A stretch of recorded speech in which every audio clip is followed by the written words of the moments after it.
Como a música escrita para gerar identificação virou o símbolo de tudo que separa essa artista do público. Por que a letra que deveria aproximar foi exatamente o que expôs essa distância? Agora eu sou adulta, tô aqui pagando multa. Minha droga é meu sofá, eu só quero uma panela nova. E o que isso tem a ver com qualquer um que já tentou parecer mais acessível do que é? Mais do que você imagina. E hoje a gente vai entender isso.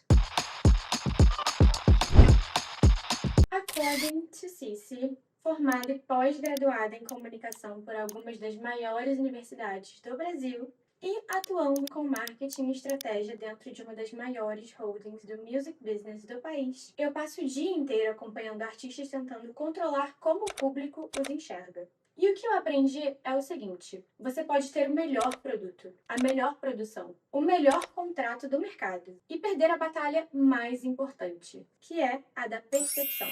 Porque quando a conta entre quem você parece ser e o que você comunica não fecha, o público não para analisar, ele ri.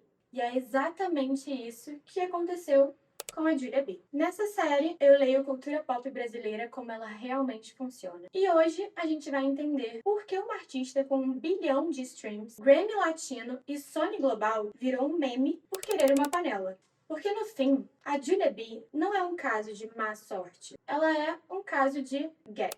E os 3 momentos de hoje são: primeiro, quem ela realmente é e de onde veio. Depois, por que o gap explodiu com adulta. E, por fim, o que pode estar acontecendo por baixo do meme? Julia Bourguignon Marinho, carioca, 26 anos. O pai cedeu a própria casa para ser o quartel-general da campanha do Bolsonaro em 2018.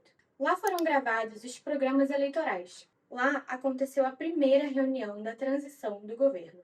Em 2022, o mesmo pai apareceu ao lado de Lula declarando voto, com a filha do lado, lendo uma mensagem de apoio do namorado americano. Família que não fica parada. A mãe, Adriana Marinho, empresária dela desde o primeiro dia, desde o YouTube de covers, desde a Warner até hoje. Mãe e filha, empresária e artista, na mesma mesa desde sempre. E tem um detalhe de família que raramente aparece nessa história. O pai teve um relacionamento nos anos 80 com Maite Proença. Juntos, tiveram Maria, irmã mais velha de Julia por parte de pai.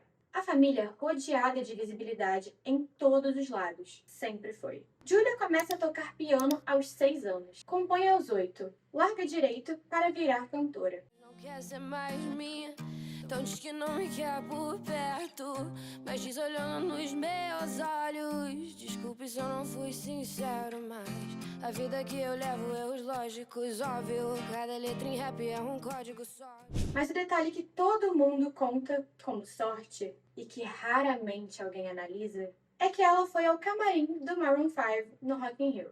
Não no público, no camarim. O guitarrista a elogia. Você estava pensando em fazer faculdade de Direito. De repente, você foi num show e aí você decidiu tentar a sorte como cantor. Super abertos, conversando. Eu conversei com o James, que era o guitarrista.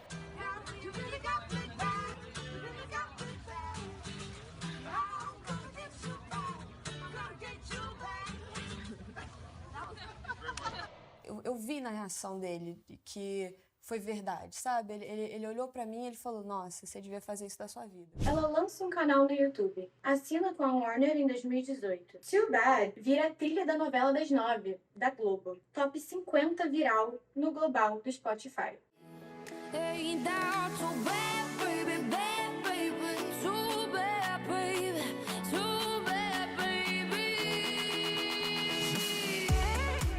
Em agosto de 2019, ela tem 19 anos. Escreve Menina Solta à beira da piscina. Número 1 em Portugal. A música em português mais ouvida no Spotify português em 2020. Atrás só de Blinding Lights do The Weeknd. Vai ter que superar, vai ter que superar. Essa menina solta, essa menina solta. Bilhão de streams, Grammy Latino, a única brasileira indicada e a mais jovem. Disco voador em 2022, tropicalismo psicodélico, Referência a Hélio Oiticica, 200 milhões de streams só no Spotify. Depois do Universo na Netflix, número 1 por 5 semanas no Brasil e terceiro no mundo. Sony Music Global, Roc Nation, a empresa do Jay-Z. Números reais, carreira real. O começo perfeito. Na prática, uma definição. Como uma música escrita para gerar identificação virou o símbolo de tudo que separa essa artista do público. Por que a letra que deveria aproximar foi exatamente o que expôs essa distância? E o que isso tem a ver com qualquer um que já tentou parecer mais acessível do que é? Mais do que você imagina. E hoje a gente vai entender isso. Julia 1.0. O público decidiu quem ela era antes mesmo dela saber quem era. Menina solta, pop despreocupado, a garota que escreveu à beira da piscina. E ela odiou isso. Em 2022, depois do primeiro álbum, ela disse: "Eu não quero ser sempre a menina solta. Queriam muito que eu tivesse lançado a segunda ou terceira menina solta, mas eu não lancei." Ela recusou a segunda, recusou a terceira. Cada projeto foi uma estética radicalmente diferente. Tropicalismo psicodélico, pop trilingue, sonoridade americana. E então, veio a decisão mais reveladora de todas. Em setembro de 2023, na capa da Glamour, ela anunciou que ia abandonar o nome artístico Julia B. Ia ser só Julia. Era a internacionalização. Era a fase adulta. Era o símbolo que ela estava indo embora da identidade que o público conhecia. 13 meses depois, ela voltou a assinar como Julia B. 13 meses. Isso tem nome.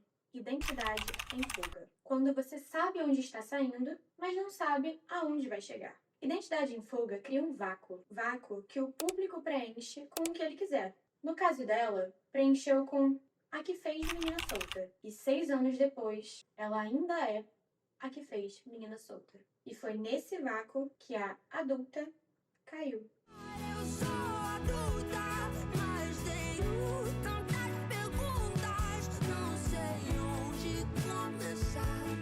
Agora que eu sou adulta. Agora deixa eu dar o meu diagnóstico. Existe um conceito que eu chamo de gap de credibilidade. A distância entre quem você parece ser e o que você está comunicando. Quando esse gap é pequeno, a mensagem conecta. Quando ele é grande demais, qualquer coisa que você diga vira meme. De um lado, filha de um dos empresários mais influentes do Brasil, casada com o filho de Robert Kennedy Jr. 600 convidados no Rosewood, São Paulo, gravando em Los Angeles com produtores da Rihanna. Do outro lado, minha droga é meu sofá. Eu só quero uma panela nova. A conta não fecha. Em 2019, o gap era 0. Ela tinha 19 anos, escreveu à beira da piscina. O público não precisou fazer esforço para acreditar. Em 2026, o gap é enorme. E não adianta a música ser boa. Não adianta a produção ser impecável. Não adianta o produtor ter trabalhado com a Rihanna. Quando o contexto contradiz o contexto sempre vence. Sempre.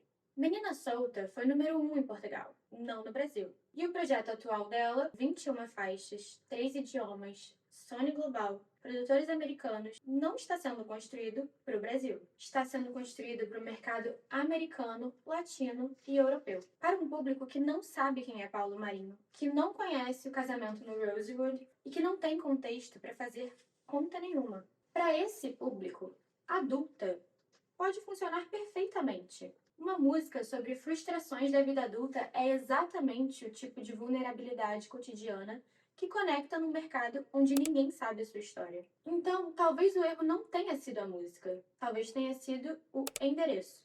Erro de endereçamento, quando você manda a mensagem certa para o destinatário errado. Ou talvez não. Talvez seja exatamente o que parece. Uma artista que se distanciou tanto da própria realidade que não sabe mais o que ressoa com quem a construiu. Eu não sei. E honestamente, só ela sabe. 3 erros que aparecem nesse caso e que você provavelmente já cometeu também. Erro 1. Fugir sem chegar. Você sabe o que não quer. Ótimo.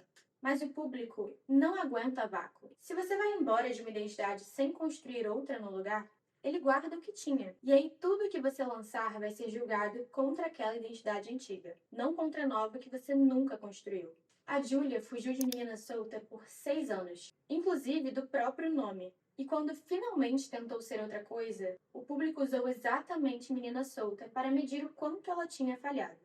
Erro 2. Declarar em vez de demonstrar. Tem uma diferença enorme entre ser autêntico e anunciar que você é autêntico. O político que come coxinha para parecer popular, o executivo que faz questão de dizer que é acessível, o influencer que posta foto sem filtros, usando uns 3. E a cantora que quer uma panela nova. Todos estão fazendo a mesma coisa, tentando diminuir o gap entre quem parecem ser e o que o público quer que sejam. E todos cometem o mesmo erro. A autenticidade que precisa ser declarada já não é autenticidade, é performance. E quando a performance não fecha, vira meme antes de virar crítica. Erro 3. Ignorar que o contexto é parte da mensagem. A mensagem não existe no vácuo. Ela chega carregada de tudo que o público já sabe sobre você. Não importa o que você diz, importa quem o público acha que você é quando você diz. Essa é a parte mais cruel do branding. Você não controla a mensagem, você controla o conteúdo. O contexto, quem você parece ser, o que o público já decidiu sobre você, esse pertence ao público. E quando o contexto contradiz o conteúdo, você já perdeu antes de abrir a boca. Existe um princípio em psicologia social chamado teoria da congruência. Quando o que você diz e o que você faz e o que você parece ser estão alinhados, as pessoas confiam. Quando não estão, elas sentem. Não precisam analisar, não precisam pensar, elas simplesmente sentem que algo não fecha. E nas redes sociais, esse sentimento tem uma velocidade específica. Em 2019, o contexto de uma artista viajava devagar. Você ouvia a música antes de saber quem era o pai, antes de ver a foto do casamento, antes de conhecer o endereço do Rosewood. Hoje, o contexto viaja junto com o conteúdo. Na velocidade do mesmo algoritmo que te entrega a música, ele entrega o tweet, entrega o print, o thread com o dossiê completo.